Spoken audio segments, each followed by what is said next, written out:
Gary Mack, the greatest victory over ourselves. Remember, it's always too soon to quit. Gary Mack.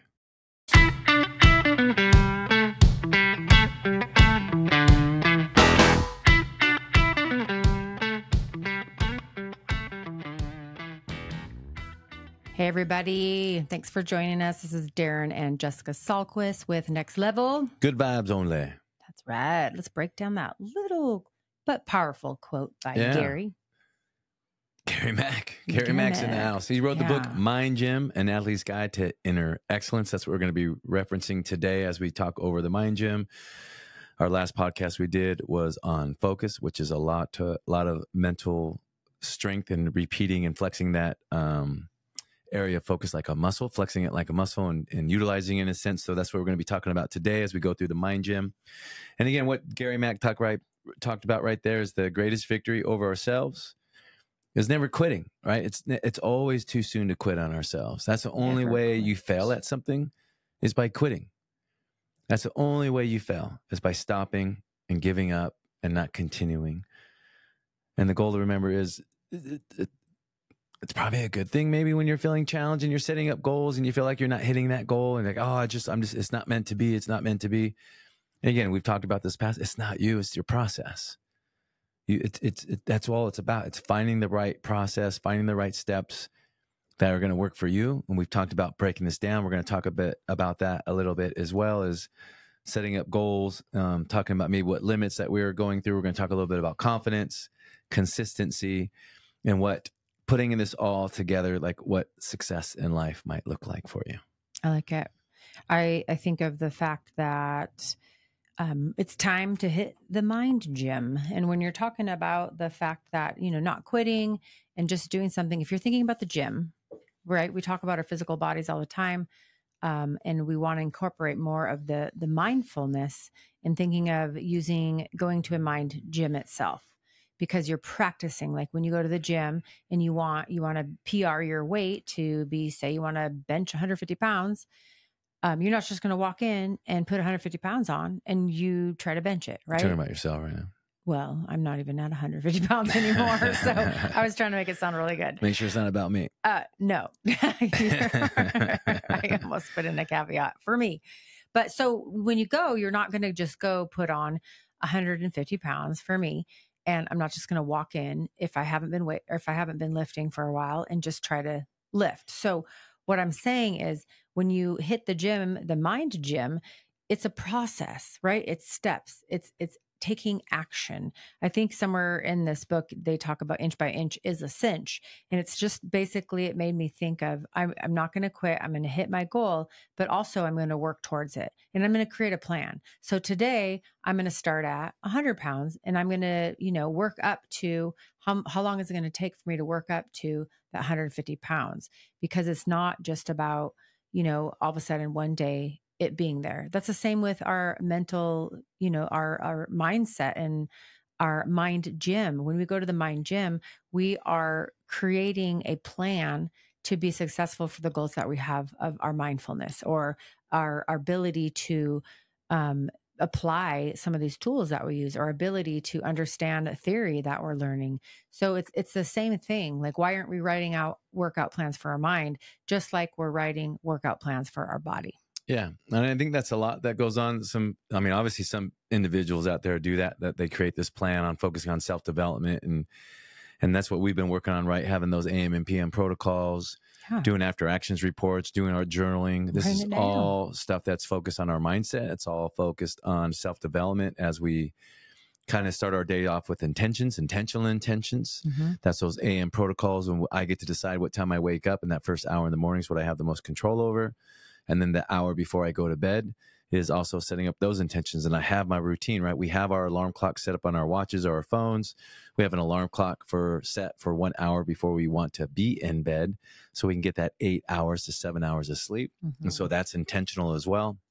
And then like what you're talking about, going to the gym, going to those gym, building those muscles. And how do we do that? By creating stress. We have to stress those muscles in order to create that growth. And then we got to actually stress plus rest, right? We stress those muscles, then we get rest, and then out of that outcome equals growth. Yeah. So it's the same thing with the mind gym, is that in order to really grow that mindset, putting yourself sometimes in a stressful situation that you are challenging yourself, just like at the gym. I say this all the time. You don't go to the gym to lift styrofoam weights. You are voluntarily coming into Core Fit, especially on a Tuesday, terrific Tuesday. You know that is going to be one of our most challenging workouts. Saturday workouts as well is probably right up there with Terrific Tuesday. Mm-hmm. You are voluntarily coming in to be challenged. You are coming in to be you're not thinking about stress when you're coming in. You're not thinking that, oh, I'm going to stress my muscles today, but that's what you're doing. You're putting those muscles under a load and you're stressing them. Yeah. And then afterwards you give them rest and then we get growth. So it's the same thing with the mindset, you guys. If putting that down to an area of setting yourself a goal, thinking about what is it you want to achieve, and then doing the work. And in this book, Mind Gym, one of the things that Gary Mack talks about is an acronym called ACT. And he talks about acting backwards. And what he states is extraordinary people live their lives backwards. And so when we talk about ACT, A stands for accept your present state. Understand where you're at right now. Mm-hmm. Rub it up against reality. Where are you? What are you doing? What habits mm-hmm. are you doing right now? And then what we want to do from there, the C stands for create your desired state. So if you don't like where you're at right now, you're accepting your current state. If there's something about that you want to create change, awesome. Let's create that desired state that you want. And then the T is for take action. Take action. And then what we want to do is, again, what is it that we want? What do we want to achieve? And so we get to, mm-hmm. if we so desire, work backwards from what our goals are. And that's when we kind of talked about this a little bit in our habits conversation on our podcast. You have outcome-based goals and you have process goals. And when we talk about act backwards, that ACT that's what we're doing. We are acting backwards. We're going from this place of what do we want to achieve, then we're creating that desired outcome, and then we get to act on it, and the acting on it is our process. Because we're driven by our identity. Yeah. Identity goal versus outcome goals. I was thinking, as far as when you're saying that, is when I go to Terrific Tuesday and the Saturday classes, I am thinking of it as not just a physical workout. It is a mind gym, because of all the things that I'm thinking of before I get there. Like, I know it's going to be hard. Yeah. I know it's going to be tough. And I talk myself, through it each time. I mean, I literally get an upset stomach sometimes before I go to do a Terrific Tuesday or a Saturday, because I'm excited, right? I'm super excited, and I know it's going to be hard. And so I kind of give myself like a mindful kind of pat on the back and a celebration of the fact that, yeah, that's what I'm doing. I'm picking the hardest days to go to, and I'm going to go do it. And so I do look at it as a mind gym, because I am flexing my ability to do something that I know is hard and it's a challenge, but I'm choosing to do it. And I think that creates even more celebration at the end of when I'm actually doing it than if I didn't care or if I didn't think it was hard. Yeah. And then kind of talk about in a sense of, if you could create your future, let's say there's nothing in front of you, there's nothing that was going to get in the way. What would that ideal future look like? Mm-hmm. And again, let's not think about extra. I'd be rich. I'd have a big house. I'd have, a perfect body, blah, blah, blah, blah, right? Those are all extrinsic things. What things intrinsic? And this is where I think we get lost. This is a lot of stuff we see on the internet, a lot of stuff we see on commercials. It's all this extrinsic goals, all these, driving a certain car, living in a certain house, all this materialistic things. Advertising and media. Yeah. And what's lacking is kindness. What's lacking is happiness. What's lacking is being a good human being, being human. And that's where part of the mission of what Heroic is, the program that we are in, is that 51% of humanity is flourishing by 2051. And flourishing is living a good life, kind of working on that mental mindset, not, accepting challenges as they are, that, we're not necessarily stepping in and asking to be challenged, but when we do get that challenge, what are you going to do about it? Are you going to sit there and complain about it, or are you just going to accept it and decide how to get around it and how to move with it? Because it's going to stay there, right? There's something that's in front of you. You get to decide what to do with it. And if you don't do anything with it, it's going to be like that gum on the bottom of your shoe. It's going to be there until you take it off. And so think about whatever's going on in your life and just get to that point of accepting it. Again, that's accepting reality. What is it that you get to do about it? What can I do about it right now? And focus on the things that you can do. Let go of the things that you can't do. Focus and put your efforts in those areas of what can you do right now. And so same thing as I just said is looking at your future. What is it that you want for your future? What's that dream? And then what actions can you take right now to get yourself there? Yep. And that's simply what it is taking a step. And that's the next topic I was going to talk about right next is the goal staircase. Is that you have the staircase in front of you. You're at the bottom of the stairs. Maybe you got 21 steps to the top of the stairs. You're not Superman or Superwoman. You're not going to just leap from the bottom of that step and get all the way to the top. You're going to climb those stairs. And let's just say those stairs are so tall that literally you got to take each step, right? There's no skipping any steps. And it's going to take work and it's going to take effort. As Jessica and I and 5 other members from our gym, Corfit, we just got back from the Enchantments, a 5-day backpacking trip up into the mountains, a beautiful place near Leavenworth. And one of the areas that we got to climb was Asgard Pass. And it's basically 1 mile, pretty easy, 1 mile, right? That sounds easy. Just this pass, though. But the pass, right, it's going up this mountain. The pass is about 2,300 feet in elevation gain. Elevation gain, yes, correct. Yep. Thank you. And so we got to climb up 1 mile, 2,300 feet of elevation gain with 40 plus pounds on our back. Not just body weight, but our backpacking gear. That's awesome. And not only that, what else was going on? It was raining. It was raining, right? It was a little bit of wind. It was windy. It was cold. The fog came in and you couldn't even see down below where we were standing any longer. But part of the goal to get to the top, right, is that beautiful view from the top. But we didn't get to, we got a view. We did but get some. Not, it came and went. Yeah. But I think that part of that whole focusing on that is that, like this book, it's prepping you for mental preparation, you know, so you're able to see again, like the good, the speck of good in a midst of what somebody else may be like, this is horrendous. I can't stand this. Why am I even here? I don't want to be here. But I think that we've trained our brains enough and our mind enough to be like, oh, that's cool. Because there was the larch trees, right? There was a grouping of larch trees up along this Asgard's Pass. And from practicing to be able to appreciate excellence and beauty, it was just something that I saw, right? Yeah. It's what I saw. Yes, I saw every boulder. I saw every rock. I saw every time I slipped. I saw the looks on people's faces. I saw the challenge of what was to come. I mean, it took us 4.5 hours to get up 1 mile. 1 mile. 1 mile, yeah. Which is amazing. And you have to have a state of mind and a mental preparation for that to be able to stand it. And like Gary Mack says, whether you think you can or you think you can't, you're right. So that's about not giving up also from the original quote that you shared too. And it incorporates into everything that you're talking about is this is mental preparation.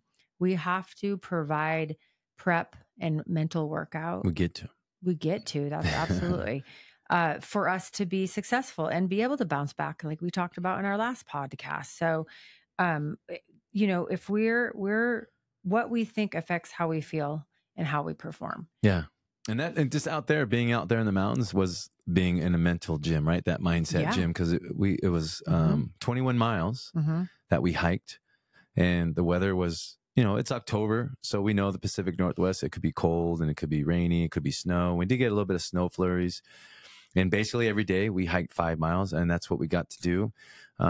Day one, we hiked just about 5 miles, pretty much 3,500 feet of elevation gain. I think somewhere around there in that 5 miles, not as challenging as that 1 mile climb. But with that being said, it's, you're in the middle of it. And I remember just being out there in the mountains, just thinking there's no turning back, right? You can't call Uber. You can't just quit and just get in a car or take it easy. You got your backpack, you got your stuff and you're in the middle of it. And the only way to get done is to hike out. Yeah. And the coolest thing about this, as we're with this group, Jessica was the youngest level individual there. She is 48. And our highest level person was 67, right? And so we got to do this with these amazing individuals and do this bouldering and climbing up these mountains and just being with these other individuals that are from CoreFit. And it just, again, goes to show the training, doing the work, what we do at CoreFit, how CoreFit prepares you for life, that fit life. And that's what was amazing to watch these individuals that we were with, 64 and 67, doing these pretty tough climbs. And there's a couple of times that I even thought like, oh, this is a little bit scary. Like, oh boy, climbing up this rock. I mean, if I fell, I was like, I got to make sure I turn, land on my backpack, make sure I tuck my head so I don't hit my head on the rocks or anything like that. I mean, that was going through my head a couple of times. And these are the same rocks and boulders that these other two individuals were doing that were, 10 years my elder, or I had a higher level than I was. So anyways, just getting back to that goal staircase, that's what this is all about, is not skipping any steps. That goal setting, what Gary Mack says is that goal setting is a master skill for personal growth and peak performance. He says he can't stress this too much. Without goals, where will you go in life? If you don't know where you're headed, you're probably going to wind up somewhere other than where you want to be. Absolutely. And I love what he's saying there, right? When you don't have goals and you don't have any direction, you're going to maybe head in a direction that you don't want to be there. And then all of a sudden you're finding in this place is like, how did I get here? Mm-hmm. And you got there because you didn't have any goals. You didn't have any direction. And so this is the part, I think, sometimes what happens when we stop going to the gym or we don't think about our meal planning. We're not setting goals for ourselves mentally, that self-development. And then we find ourselves either depressed or unhappy because all this stuff has happened. Maybe we're not doing well at work. There again, we're not setting these meaningful goals. And so just think about that, is flexing that mental muscle and setting yourself goals. What do you want to achieve and what can you do about it right now? That's right. That's right. So one of the things I wanted to bring up from this book, because this really is about, staying focused, do visualization. I mean, taking care of yourself. What is your self-talk like? Overcoming obstacles, being able to control your emotions. I mean, while we're out there for the 4 nights, 5 days, I mean, there was a moment where I was shaking. I was so cold and we needed to set up our camp. And so being able to control emotions during those times, because it's not going to help anything, right? How do you bounce back from that and take care of yourself and then move forward, right? What's your plan of action to attack that? And being able to stay present and not just ruminate and worry about things. And so the other part that I thought was pretty interesting in this book itself was about limits begin where vision ends. And it just talks about that you have to see yourself with no limits. And when we put limits on ourselves, therefore, then we become limited. Just like I mentioned earlier, basically the thoughts we have about how we're going to do is going to impact our feelings and our actual performance. So the example that is brought up in this book, which I think is kind of pretty awesome, that in 1954, Roger Bannister was the first person to run a mile under 4 minutes. I mean, this has not been done. It never had been done until 1954. This man had set no limits on himself. And if you think about it, if you go back all the years that people were trying to run a mile under 4 minutes, that there was some belief that you could say that they didn't believe that you could run a mile under 4 minutes. A lot of people didn't believe that any human could ever run a mile under 4 minutes. And then here, Mr. Roger Bannister did it in 1954. What I think is even more interesting, I mean, I want to congratulate him. That's the first person to do it. I think this person should be held up in high regards, because shortly after that, in the next 2 years, 50 other runners broke the 4-minute record. So what the lesson of that is that there were these limits, these limitations people put on themselves of what a human can even do. And as soon as someone broke that, it was like huge. 50 people in 2 years broke that same record. and they ran faster, which is just crazy to me that somebody could just literally go, oh, it is possible, and then go out and do it. Obviously, tons of work, a lot of prep. I mean, just like, we talk about is you got to prepare for it. You got to make a plan. You got to, set your goals, those kind of things like that. But to have something like that possible, and then to have so many other people be successful, and Bannister really modeled the success for others and really just opened up that door that created no limit. Yeah. So, and that's where he talks about limits begin where the vision ends, right? mm-hmm. And again, if you're putting these limits up in front of yourself, then you're never gonna get there. You're setting these limits. And so taking that open mind, taking that vision, don't put any barriers on it, shoot for the sky or whatever, and go after it. Don't limit yourself. If you limit yourself, that's as far as you're gonna get. And the way that you get this done too is he didn't just do it overnight. He broke this down to be at a quarter mile at a time. Mm-hmm.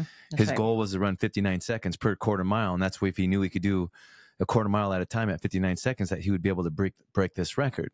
So this kind of comes into an example of, you guys look this up on YouTube, it's the domino effect, where you can line up these 13 dominoes, with the smallest one being the size of your little pinky fingernail.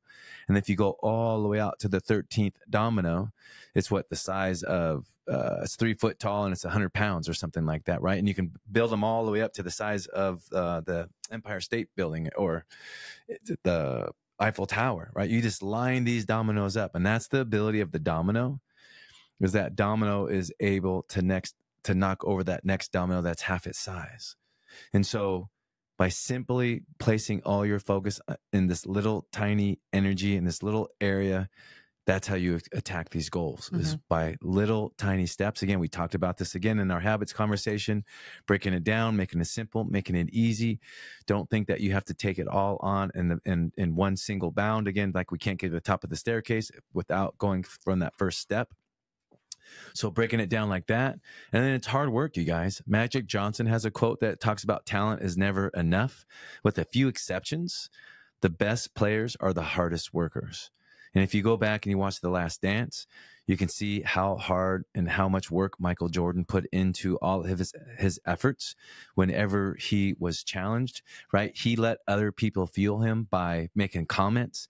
He got MVP, Offensive Player of the Year, and that's when everybody kind of commented, oh, well, you're not very good on defense. Guess what he did the next year? He got Defensive Player of the Year. And so he loved being challenged. He loved somebody telling him that he couldn't do something or he wasn't good at something. And his goal was always just to prove them wrong. That was what fueled his fire. Well, because he never believed it. You know, he never thought that was true. He never limited himself. It was like, all right. Him. Yeah. So inch by inch is a cinch. All these people that you mentioned, inch by inch is a cinch, had a plan and they executed it. Yeah. And then two last things as we wrap this up. Were you going to talk anything on breathe and focus? Oh, just as you enter into that, just as far as, oxygen is your energy. He says it is your juice. So he talks about breathing and focusing, as we talked about that focus in our last podcast, those two really simultaneously work well together. And like we were talking about, is a lot of people think, oh, I should think of nothing while I'm breathing or meditating, and I should just completely be empty. That's not always the case. You don't have to be completely empty. You don't have to have no thoughts at all. You can actually find meditative states of breathing and focusing, and being able to breathe through the focus to help you be able to focus even better. And so I really like being able to talk about these kind of things, because as he says, oxygen helps relax muscles and clear the mind. So you want to use that breath, because that breath, I mean, if you look at athletes, or if you look at somebody going to do something like getting on stage, a lot of them have protocols. A lot of them have different kind of things that they do with their breath to help calm and to help focus, so that they can show up how they want. They could do some visualization before they jump on stage or onto the court. Yeah. And that's what they kind of talk about, is if you can relax your body, you can relax your mind. Quiet mind is quiet body, is what Gary Mack states. And it's a lot of stuff that he's worked with professional athletes and stuff. And right now the World Series is going on. And you can watch this even in some of these baseball players or in athletes, that they have certain patterns, certain techniques that they use when they make an error, or if they're at bat and they swing and maybe they miss the ball, they take a step back from that plate, they step out of that batter's box, they might grab the bill of their helmet, they might take their baseball bat and turn it in a certain way, and watch them take a deep breath in through the nose, exhale. What they're doing is resetting themselves, they're quieting their mind so they can quiet that body. And it's the same thing. Imagine being that baseball player up at bat. Maybe it's the bottom of the ninth, bases are loaded. And what do you think, how much pressure that player has on them right now? But a player that's been working with a mental performance mindset coach, there's a gentleman out there named Brian Kane, who I'm certified through also, mental performance mastery. And he works with a lot of these athletes. All it is that you're up for that pitch, that you've gone through this mental mindset, that you've mentally envisioned and going through this process, that you are at bat, and it's not about the World Series. It's just that bat. It's at that pitch. All you're focused on is that next pitch. Right. You're not focused on anything else. And you've done this so many times that you're not focused on anything else. All you're focused on is that you and that pitcher and that ball coming your way. You're not focused that you got to hit that ball. You're not focused that if I strike out, the game's over. If I hit a home run, we're going to win the game.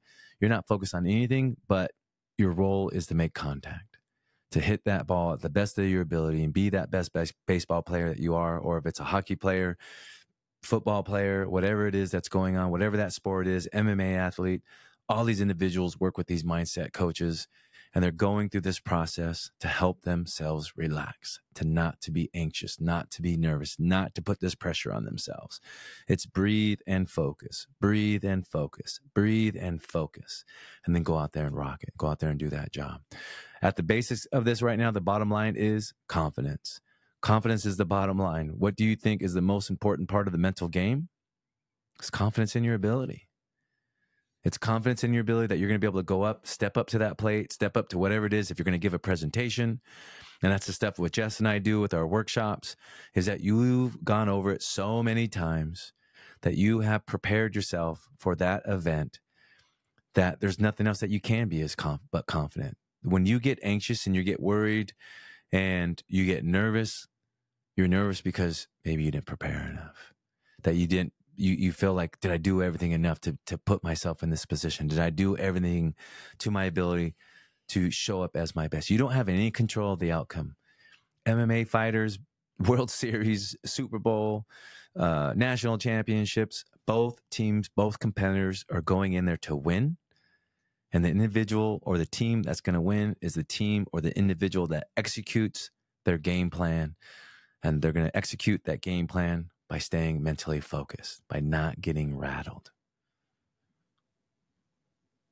That's it. Drop it right there. You dropped something. You dropped the mic. So for just a summary, confidence and consistency. I mean, that's kind of the theme of making it time to hit the mind gym. What are some things that mentally that you would like to work on? Create a plan, create action. Darren talked about act backwards, which you are having an acceptance and you're creating the desired state and you are taking action. So big, huge theme of a lot of the things that we talk about is creating that plan, taking action, step by step, seeing the future, but also being present. Yeah. And just remember, you guys, we're all going to retire from this game called life, right? That's what life is. We've talked about this, to know the ultimate game and how to play it well. And we just want to make sure when we close our eyes for that last time is that we did our best, that we have success. That it's a peace of mind, that knowing that we did our best to show up as our best and not having any regrets. And the way we do that is by practice, by being consistent, understanding the theory, putting it to practice, and then going out and working on mastering it. And while being kind. While being kind, yeah, of course. Being kind to yourself, not beating yourself up. Yeah. But that's what it's about, man. That's what we really try to push here with Jess and I doing the coaching and the life coaching. Again, if you're looking for any help in this area, please look us up. Check out our Instagram page. Check out our YouTube page, our wellness and our wellness page, and just reach out to us if that's something that you're looking for and you want some guidance with this. We can help you get to that next level. That's right. And we've got a program coming up at CoreFit for the new year. That's right. As this is going to be dropping here pretty soon, If you're in the Spokane area or even not in the Spokane area, we're going to be offering this online as well. We're going to be doing a bunch of different workshops with all around the fundamentals and how to have masterpiece days, creating that best year ever. And it's always returning back to the fundamentals. There's a quote by Kobe Bryant, Alan Stein Jr., who's an author of a book. I can't remember the book that he wrote, but I'll talk about it next time, where he's interviewing Kobe Bryant, and he's like, "Hey, Kobe, do you mind if I watch you practice?" And Kobe's like, "Yeah, meet me at 4 on the court." And Stein Jr. is like, "Oh, I thought we were doing a group thing with the kids at 4 p.m. He's like, "No, 4 in the morning. Meet me at 4 in the morning for practice." Alan Stein gets there. Kobe's already been sweating. Kobe's been there since 3 in the morning, already practicing, and he's sweating. And Alan Stein Jr. watches him practice for another hour, and he's watching Kobe Bryant do the basic moves. It's all these fundamentals, all these basic moves that you learned as a little kid. And he's sitting here, and Alan Stein's going, "I can't believe that this guy is the best in the world, and I'm watching this guy practice the most basic moves right now." So at the end of practice, he goes up to Kobe. He goes, "Hey, Kobe, I hope you don't get upset by me asking you this question, man, but you're the best in the game. You're the best in the game right now, man. Why are you focusing on the fundamentals? Why are you focusing on these simple moves?" And Kobe kind of laughs and says, "Well, why do you think I'm the best? I never get bored with the fundamentals. It's all about the fundamentals." And that's what we're going to be talking about. Eating, moving, sleeping, celebrating, focusing, breathing. And that's what it really comes down to, is those top 3: sleeping, eating, and moving. So I'm going to leave it at that, so you guys can come back and pay attention, and check us out at CoreFit, check us out at Next Level, and hope to see you in the future as we close this thing out with Next Level. Good vibes only. Peace.